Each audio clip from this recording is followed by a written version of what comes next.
Ketika saya mendapatkan tugas 10 tahun yang lalu ke Kentucky, ada hal yang sering dilakukan oleh Pentagon, yaitu simulasi currency warfare. Dilakukannya di pangkalan Akademi Militer di Kentucky ini. Benarlah, salah satunya adalah taktik perang uang atau currency warfare adalah dengan membuat dolar reset value atau dolar dimainkan nilainya. Oke, kita sekarang membicarakan tentang currency domination sebentar. Currency domination adalah kunci untuk menjadi negara berdaulat. Inilah pelajaran penting bernegara. Salah satunya, sekali lagi, informasi ini juga akan membuat rupiah menjadi kuat. Kembali ke pelajaran sejarah sebentar. Kita semua masih ingat di tahun 97-98 itu ada serangan ekonomi hitman kepada pemerintahan Soeharto, menyerang rupiah dari 2.700-an ke 15 ribuan dalam waktu 6 bulan. Indonesia rontok ketika itu. Krisis moneter, lalu krisis pemerintahan. Rezim otoritarian Soeharto terjungkal. Inilah hal yang dilakukan di pangkalan Kentucky, tempat simulasi currency warfare dilakukan.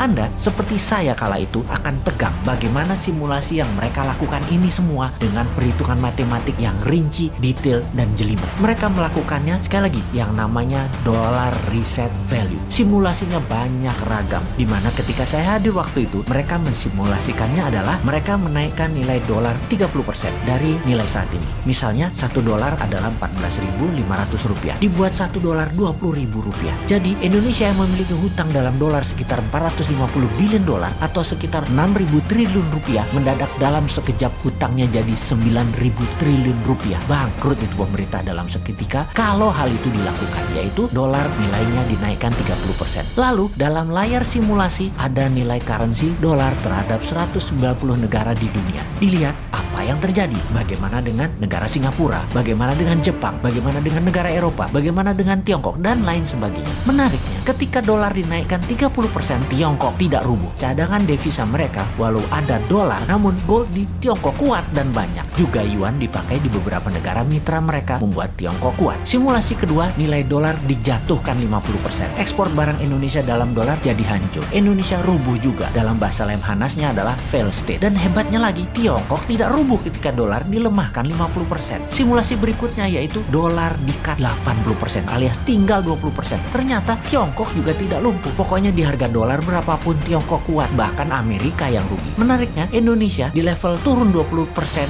sudah paria, di level 30% atau 40% bahkan lumpuh negaranya, dan di level 50% fail state, negara gagal. Dan benar deh, dibawa ke harga dolar menjadi 18.000 aja dalam seketika.